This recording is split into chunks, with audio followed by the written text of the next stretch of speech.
وقال أيضا أنا رسول الرحمة ورسول الراحة أو كما قال. سبحان ربك رب العزة عما يصفون وسلام على المرسلين والحمد لله رب العالمين. اللهم صل على سيدنا محمد وعلى آل سيدنا محمد وبارك وسلم. اللهم صل على سيدنا محمد وعلى آل سيدنا محمد وبارك وسلم.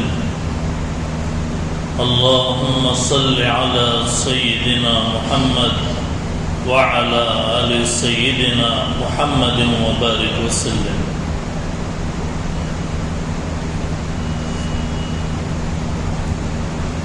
بزرگان گرام قدر، سامعین باتمکین، عزیزان ملت اسلامیہ،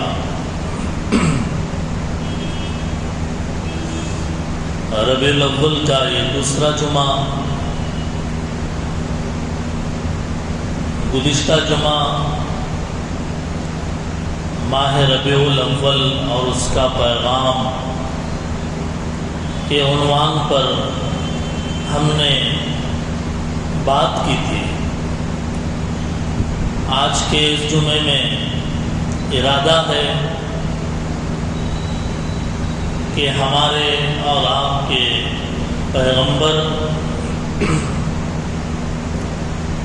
نبی آخر الزماں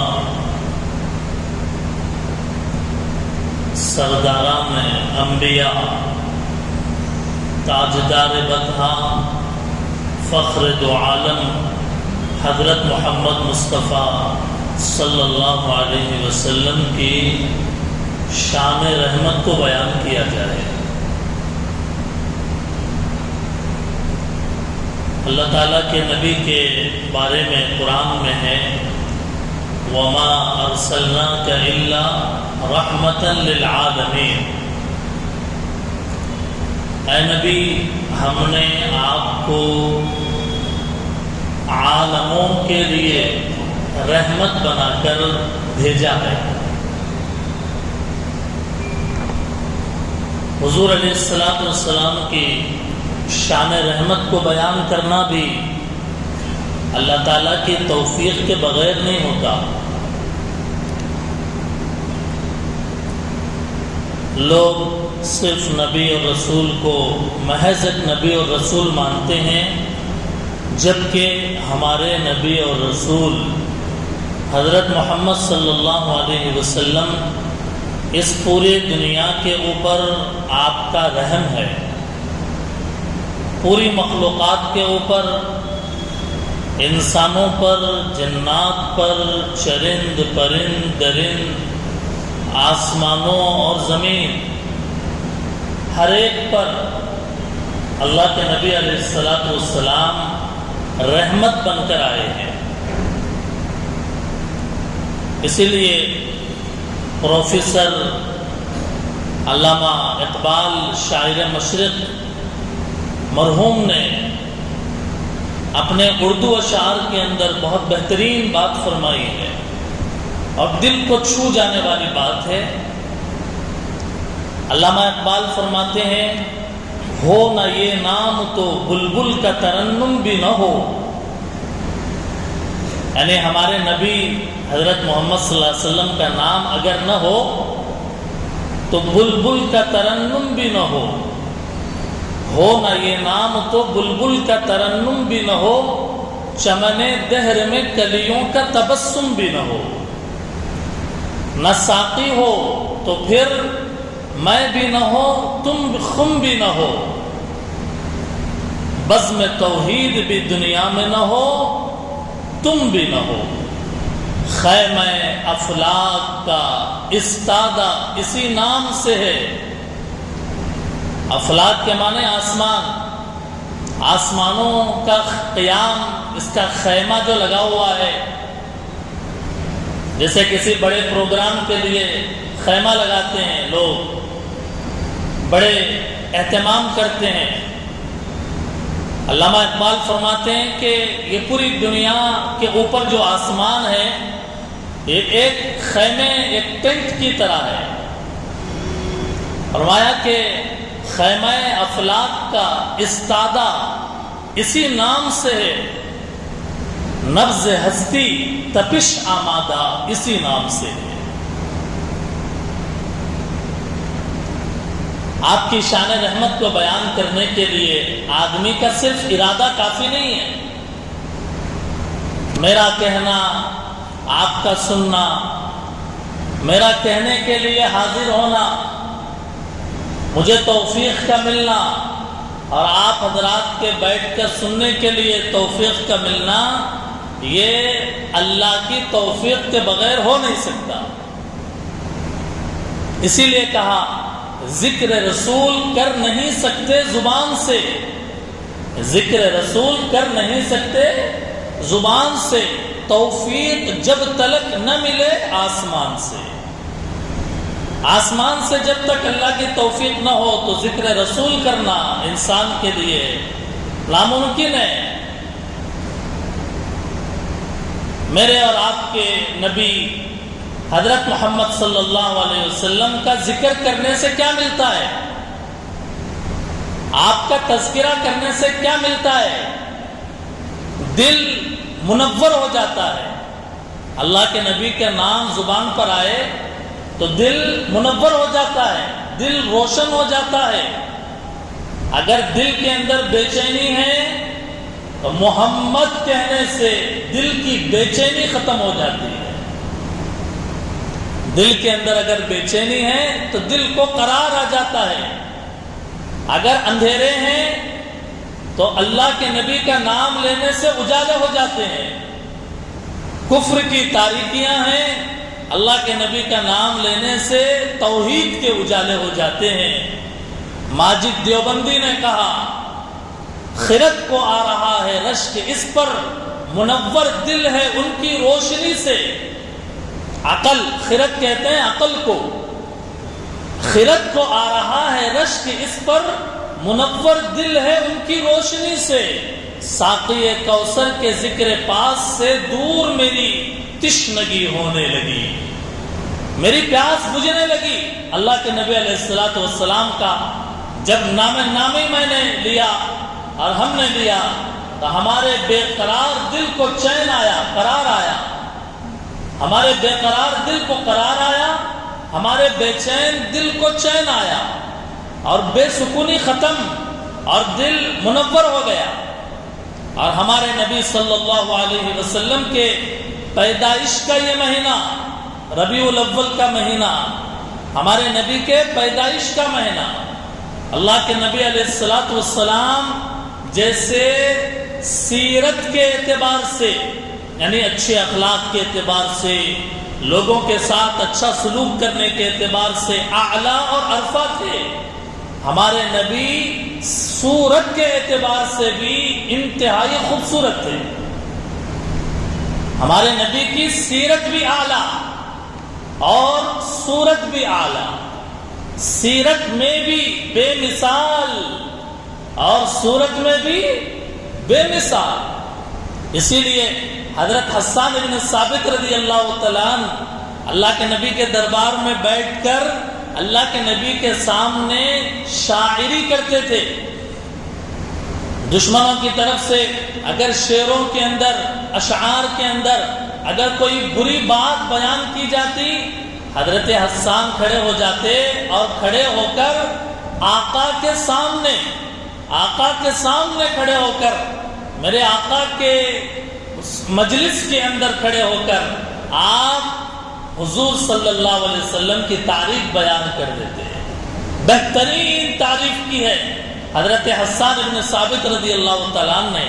فرمایا عربی کے اندر ان کے اشعار ہیں، فرمایا وَأَحْسَنَ مِنْكَ لَمْ تَرَ قَطُّ عَيْنِي وَأَجْمَلَ مِنْكَ لَمْ تَلِدِ النِّسَاءُ خُلِقْتَ مُبَرَّأً مِنْ كُلِّ عَيْبٍ كَأَنَّكَ قَدْ خُلِقْتَ كَمَا تَشَاءُ۔ سبحان اللہ، عربی کے اندر حضرت حسان ابن ثابت نے میرے نبی کے خوبصورتی کی تعریف کی، میرے نبی کے پیدائش کی تعریف کی، اور ہمارے نبی کے گویا وجود اطہر کے بارے میں بتایا۔ حضرت حسان ابن ثابت نے جو عربی کے اندر کہا، میں آپ کو اردو میں اس کا ترجمہ بتا رہا ہوں۔ حضرت حسان کہتے ہیں وَأَحْسَنَ مِنْكَ لَمْ تَرَ قَطُّ عَيْنِي، اے محمد صلی اللہ علیہ وسلم، آپ سے زیادہ خوبصورت میری آنکھوں نے کسی کو دیکھا نہیں، آپ سے زیادہ خوبصورت میری آنکھوں نے اب تک دیکھا ہی نہیں ہے۔ اور پھر دوسرا مصرع کہا وَأَجْمَلَ مِنْكَ لَمْ تَلِدِ النِّسَاءُ، اور سچی بات تو یہ ہے کہ آپ سے زیادہ خوبصورت آسمان کے نیچے زمین کے اوپر کسی عورت نے بچہ نہیں جنا، آپ سے زیادہ خوبصورت کوئی پیدا نہیں ہوا دنیا کے اندر، ایسے خوبصورتی تھی آپ کی۔ اور پھر فرمایا تیسرے مصرے میں خلقت مبرأ من کل عیب، آپ ہر عیب سے ہر کمی سے پاک کر کے پیدا کیے گئے، گویا آپ اپنی مرضی اپنی چاہت کے اعتبار سے پیدا ہوئے، آپ جیسے پیدا ہونا چاہتے تھے، کوئی عیب نہیں، کوئی نقص نہیں، کوئی کمی نہیں۔ ہمارے نبی صلی اللہ علیہ وسلم کے پیدائش کے اندر عربی کے اندر شاعروں نے اللہ کے نبی کی تعریف فرمائی۔ صحابہ اکرام بھی جب اللہ کے نبی علیہ السلام کو دیکھتے تھے، ایک صحابی اپنے گھر سے دوڑے دوڑے آئے اور کہنے لگے اللہ کے نبی، میں جب آپ کی مجلس میں ہوتا ہوں میرا دل سکون محسوس کرتا ہے، اللہ کے نبی جب میں اپنی آنکھوں سے آپ کو دیکھتا ہوں میرے دل کے اندر آپ کی محبت رہتی ہے، اللہ کے نبی جب میں گھر چلا جاتا ہوں تو مجھے اتنی بے چینی ہو جاتی ہے، بے قراری ہو جاتی ہے، اللہ کے نبی میں بھاگ کر مسجد نبوی کے اندر آ کر بیٹھ جاتا ہوں کہ آپ کبھی اپنے کمرے سے نکلے میں ایک مرتبہ آپ کو دیکھ لوں، آپ ایک مرتبہ میری نظر آپ کے اوپر پڑ جائے اور میرے بے قرار دل کو قرار آ جائے۔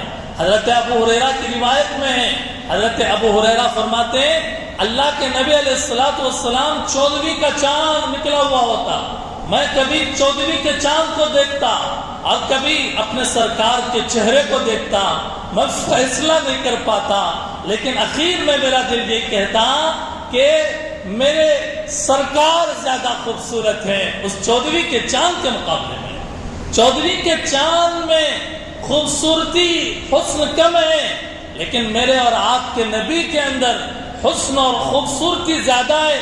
کیوں؟ اس وجہ سے کہ کہتے ہیں کہ زمین پر رہ کر اگر کوئی آدمی چاند کی طرف دیکھتا ہے تو چاند کے اندر جھریاں اور پرچھائیاں نظر آتی ہے، لیکن میرے نبی کا چہرہ ان جھریوں سے بھی پاک تھا، ان پرچھائیوں سے بھی پاک تھا، منور تھا، روشن تھا، روشنی آپ کے چہرے انور سے اٹھتی تھی۔ اسی لیے کہا ایک عربی شاعر نے یا صاحب الجمال و یا سید البشر، اے خوبصورتی والے پیغمبر، اے انسانوں کے سردار پیغمبر، من وجهك المنیر لقد نور القمر، آپ کے بابرکت نورانی چہرے سے چاند کو بھی روشنی ملتی ہے۔ لا يمكن الثناء كما كان حقه، سچی بات تو یہ ہے کہ آپ کے تعریف کا حق ہم ادا ہی نہیں کر سکتے، آپ تو ویسے ہیں بعد از خدا بزرگ۔ تو یہ قصہ مختصر کہا شاعر نے کہ اللہ کے بعد اگر تعریف کے کوئی حقدار ہیں میرے نبی آپ ہیں۔ لا يمكن الثناء كما كان حقه، اسی لیے کہا شاعروں نے کہ چاند سے تشبیہ دینا یہ بھی کوئی انصاف ہے، چاند سے تشبیہ دینا یہ بھی کوئی انصاف ہے، چاند پہ چھایا میرے مدنی کا چہرہ صاف ہے، میرے مدنی کا چہرہ صاف ہے۔ اسی لیے اللہ کے نبی علیہ السلام کی خوبصورتی صورت اور سیرت کی کتابوں کے اندر بیان کی گئی ہے۔ اللہ کے نبی کو قرآن میں مختلف ناموں سے یاد کیا گیا۔ ہم کیا کہتے ہیں؟ ہمارے نبی، ہمارے رسول، ہمارے پیغمبر، جی ہمارے آقا، ہم یہی کہتے ہیں۔ قرآن نے کیا کہا اللہ کے نبی کے بارے میں؟ قرآن نے جب اللہ کے نبی کو یاد کیا، کہا یا ایھا النبی، اے نبی۔ قرآن نے جب اپنے نبی کو یاد کیا، کہا یا ایھا الرسول، اے رسول۔ قرآن نے جب پیارے پیغمبر کو یاد کیا تو کہا اے شاہد۔ قرآن نے جب یاد کیا تو کہا اے مبشر، بشارت دینے والے۔ قرآن نے جب اپنے پیغمبر کو یاد کیا تو کہا نذیر، اے ڈرانے والے۔ قرآن نے جب اپنے پیغمبر کو یاد کیا تو کہا اے داعی الی اللہ، اے اللہ کی طرف بلانے والے۔ قرآن نے جب اپنے پیغمبر کو یاد کیا تو کہا اے سراج، اے سورج، سراجم منیر، اے روشن سورج۔ قرآن نے جب اپنے نبی کو یاد کیا تو کہا اے خاتم النبیین، اے نبیوں کے سلسلے کو ختم کر دینے والے۔ قرآن نے جب اپنے نبی کو یاد کیا تو کہا اے احمد، سب سے زیادہ تعریف کرنے والے۔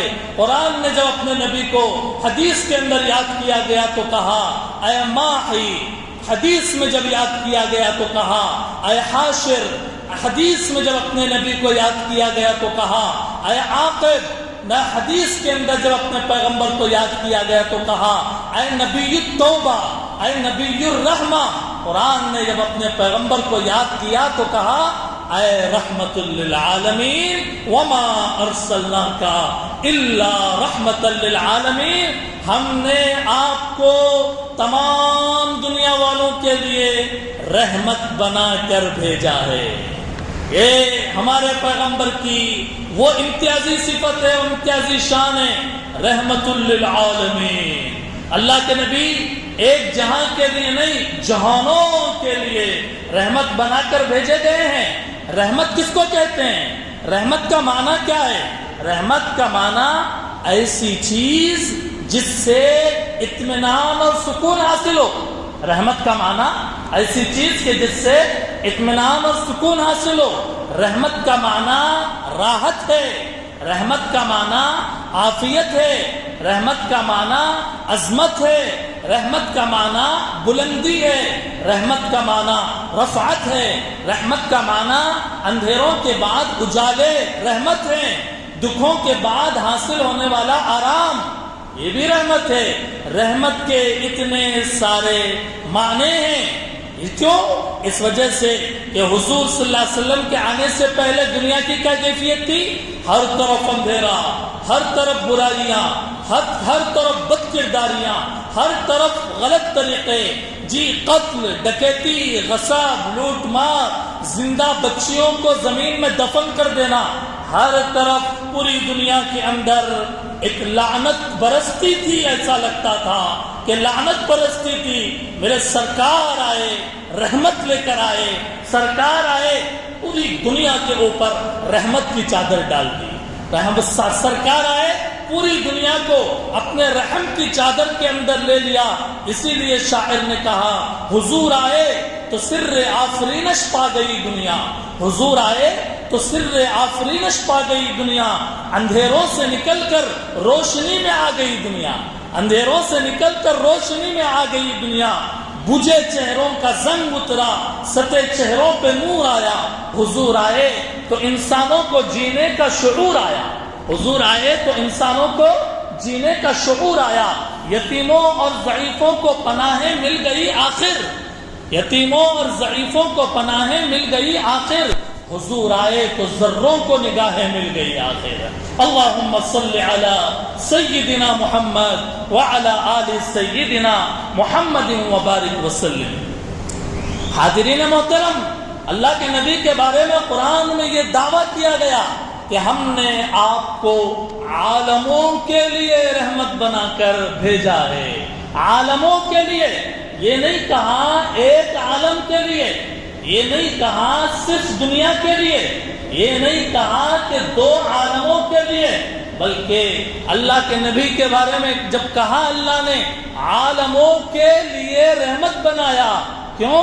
اس وجہ سے کہ عالم ایک دو نہیں ہے، چار پانچ نہیں ہے، بلکہ حیوانات کا ایک عالم ہے، انسانوں کا ایک عالم ہے، جنات کا عالم ہے. ہمارے نبی رحمت ہیں حیوانات کے لیے بھی، انسانوں کے لیے بھی، جنات کے لیے بھی.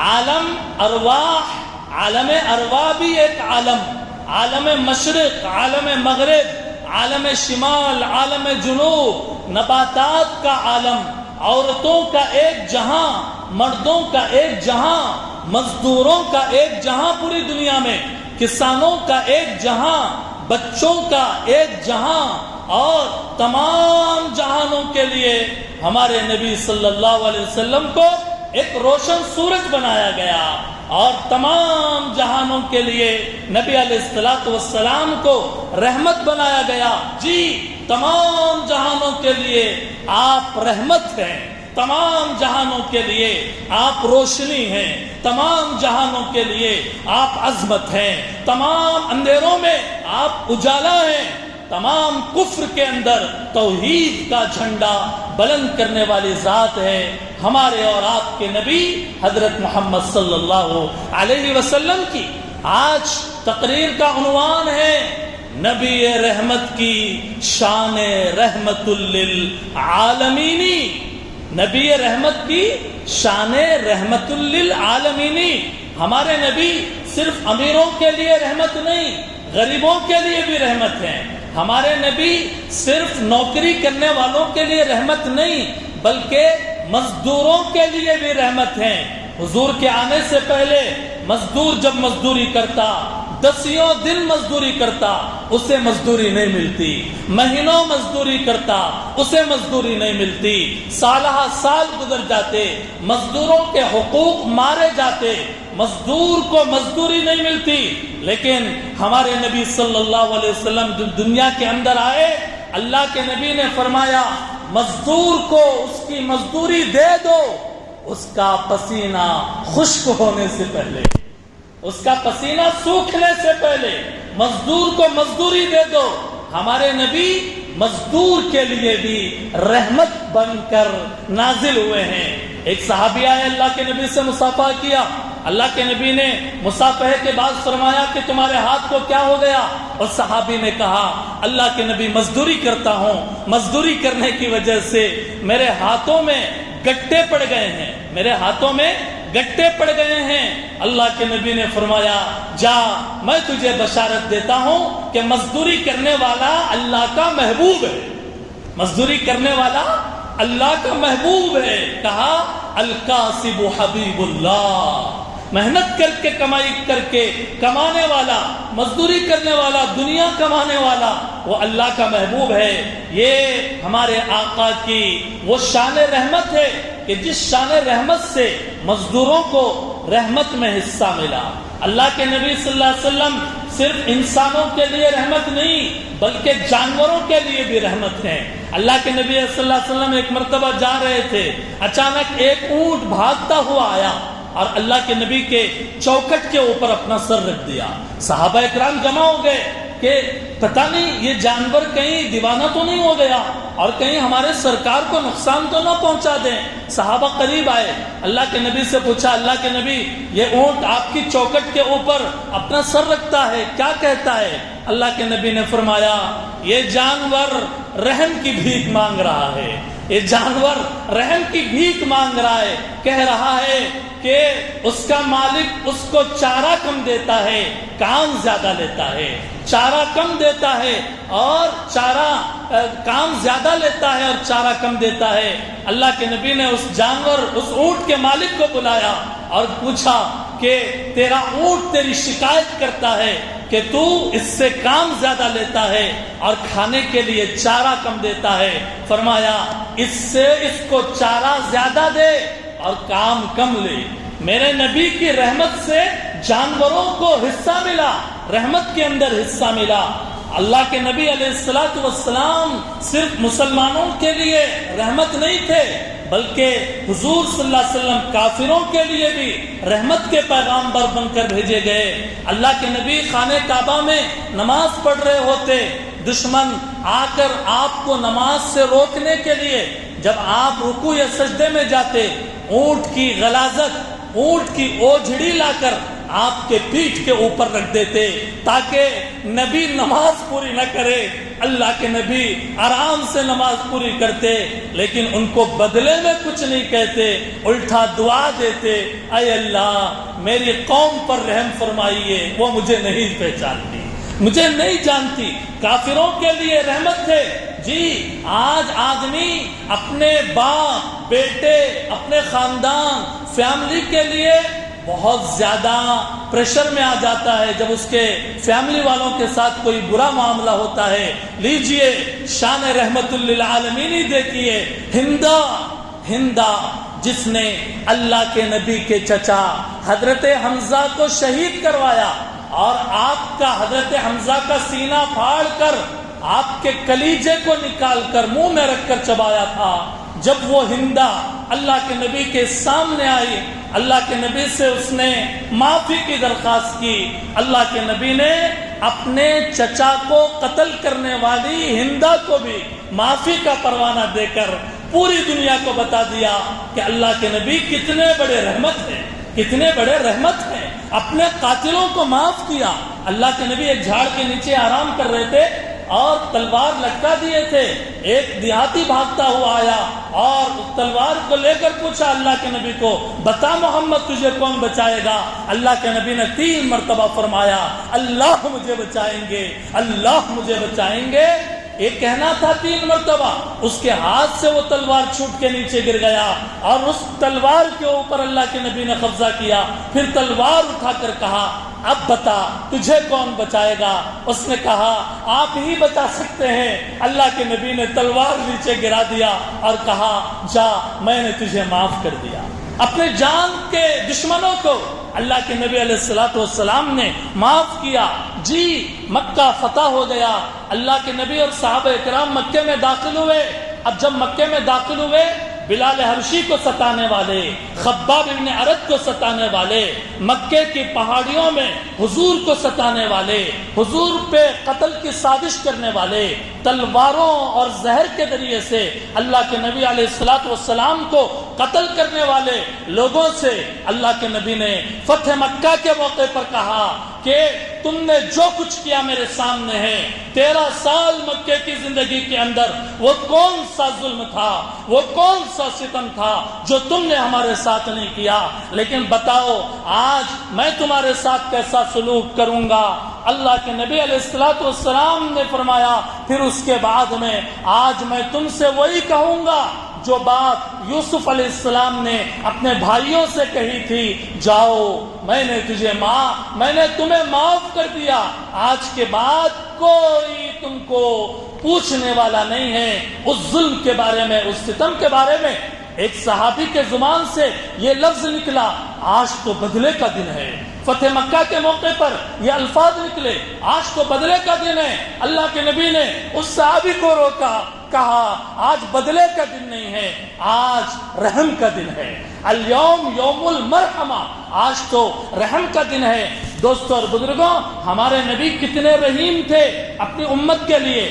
اللہ کے نبی راستے سے جا رہے ہیں، آپ کے گردن پہ چادر ہے، پیچھے سے ایک دیہات کا رہنے والا آیا اور اس چادر کو زور سے پکڑ کے کھینچا کہ اللہ کے نبی علیہ السلام کی گردن پر، صحابی کہتے ہیں اس چادر کو کھینچنے کی وجہ سے آپ کی گردن کے اوپر نشانات پڑ گئے.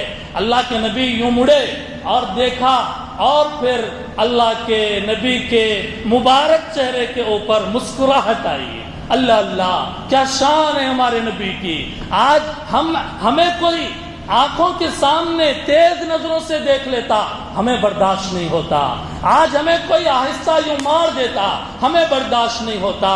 ہمارا کرتا پکڑ کر اگر کوئی کھینچ دیتا، ہمیں برداشت نہیں ہوتا. وہ میرے سرکار ہیں، میرے نبی رحمت ہیں کہ جو راستے سے جا رہے ہیں چادر پکڑ کر کھینچا جاتا ہے اور اس چادر کے کھینچنے کے آثار نبی کے جسم پر چڑھ جاتے ہیں.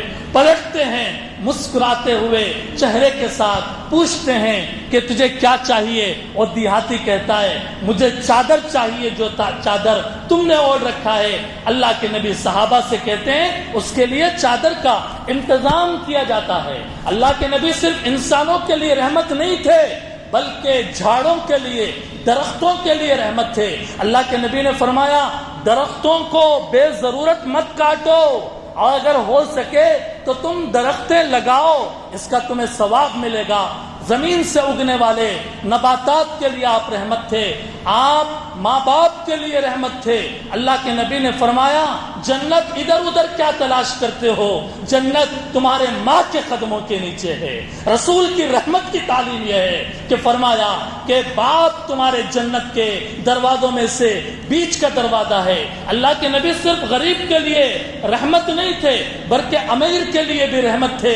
فرمایا کہ جس کا خلاصہ یہ ہے کہ کوئی امیر اگر نرم بستر کے اوپر بھی سوتے ہوئے اللہ کا ذکر کرتا ہے، اللہ تعالیٰ اس کو جنت میں جگہ عطا فرمائیں گے۔ اللہ کے نبی صرف امیر کے لیے رحمت نہیں تھے، اللہ کے نبی غریب کے لیے رحمت تھے۔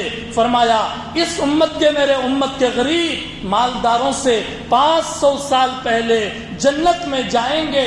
اللہ کے نبی صرف خود رحمت نہیں تھے بلکہ اوروں کو بھی کہتے تھے تم بھی رحم کرو، اور تم بھی زمین والوں پر رحم کرو، آسمان والا تم پر رحم کرے گا۔ اللہ کے نبی صرف بچوں کے لیے رحمت نہیں تھے بلکہ نوجوانوں کے لیے بھی رحمت تھے۔ اللہ کے نبی نے فرمایا جو نوجوان جوانی میں اللہ کی عبادت کے اندر لگا رہتا ہے، اللہ اسے اپنے عرش کے سائے کے اندر جگہ عطا فرماتے ہیں۔ اللہ کے نبی صرف جوانوں کے لیے رحمت نہیں تھے، اللہ کے نبی بوڑھوں کے لیے بھی رحمت تھے۔ اللہ کے نبی نے فرمایا جس بوڑھے کے بال سفید ہو گئے عمر زیادہ ہونے کی وجہ سے، اور دوسرا آدمی اس سفید بارش بزرگ کا احترام کرتا ہے، ادب کرتا ہے، وہ ایسا ہے جیسے اس نے اللہ کا احترام کیا ہے، اس نے اللہ کے حکم کا احترام کیا ہے۔ میرے بھائیوں، میرے بزرگوں، میرے دوستوں، ہمارے نبی کے شان رحمت للعالمین کو ہم کیا بیان کریں؟ طائف کا منظر یاد کیجئے، جب اوباش آوارہ گنڈوں نے اور بچوں نے آپ کے اوپر پتھر مار مار کر آپ کو لہو لہان کر دیا، آپ بے ہوش ہونے کے قریب ہو گئے، آپ کے پیروں کے جوتوں میں خون جم گیا، آپ بے ہوش ہو کر گر گئے۔ فرشتے آئے پہاڑوں کے، کہا کہ اجازت ہو پہاڑوں کو ملا کر ان کو ختم کر دیا جائے، لیکن اللہ کے نبی نے جو کہا یاد رکھیے، اس نبی کے پیغام کو، اس رحمت کے پیغمبر کے پیغام ربانی کو کہا کہ میں اپنی امت کے لیے انتقام لینے والا نہیں بنایا گیا، میں عذاب بھیجنے والا نبی نہیں ہوں، میں عذاب نازل کرنے والا نبی نہیں ہوں۔ یہ مجھے پتھروں سے مارے میں ان پہ پھول برساؤں گا، یہ اگر مجھ پہ پتھر پھینکتے ہیں میں ان پر پھول برساؤں گا۔ شاعر نے کہا جو عاصی کو کملی میں اپنی چھپا لے، جو عاصی کو، گنہگار کو کملی میں اپنی چھپا لے، جو دشمن کو بھی زخم کھا کر دعا دے، اسے اور کیا نام دے گا؟ زمانہ وہ رحمت نہیں ہے تو پھر اور کیا ہے؟ میرے بھائیوں، ہم ایسے پیارے نبی کے امتی ہیں، اب ایسے پیارے نبی کے امتی بے نمازی رہے، اللہ کے آقا کو کیا منہ دکھائیں گے؟ ایسے پیارے نبی کے امتی کے زبان سے گالیاں نکلے، ہم اپنے نبی کو کیا منہ دکھائیں گے؟ ایسے پیارے نبی کے رحمت والے پیغمبر کے امتی جی اللہ کی نافرمانی پہ آ جائیں اور احکامات اسلامیہ کو چھوڑ دیں، اللہ کے نبی کو ہم اپنا کیا منہ دکھائیں گے؟ آئیے ارادہ کرتے ہیں ہم بھی آقا مدنی صلی اللہ علیہ وسلم کی طرح اپنے اخلاق سواریں گے انشاءاللہ۔ ہم انشاءاللہ نماز پڑھیں گے، انشاءاللہ ہم نبی کی سنتوں کو زندہ کریں گے۔ آقا نے فرمایا ان امت میں فساد کے وقت میں جو میری ایک سنت کو پکڑے گا اور تھامے گا اور اس پر عمل کرے گا، میں اسے 100 شہیدوں کے ثواب کا، اجر کا وعدہ دیتا ہوں۔ الطاف حسین حالی کے ان اشعار کے اوپر میں اپنی بات مکمل کرتا ہوں۔ وہ نبیوں میں رحمت لقب پانے والا، مراد غریبوں کی بر لانے والا، وہ نبیوں میں رحمت لقب پانے والا، مراد غریبوں کی بر لانے والا، مصیبت میں غیروں کے کام آنے والا، وہ اپنے پرائے کا غم کھانے والا، فقیروں کا ملجا، ضعیفوں کا ماوا، یتیموں کا والی، غلاموں کا مولا، صلی اللہ علی نبینا محمد صلی اللہ علیہ وسلم، وآخر دعوانا ان الحمد للہ رب العالمین۔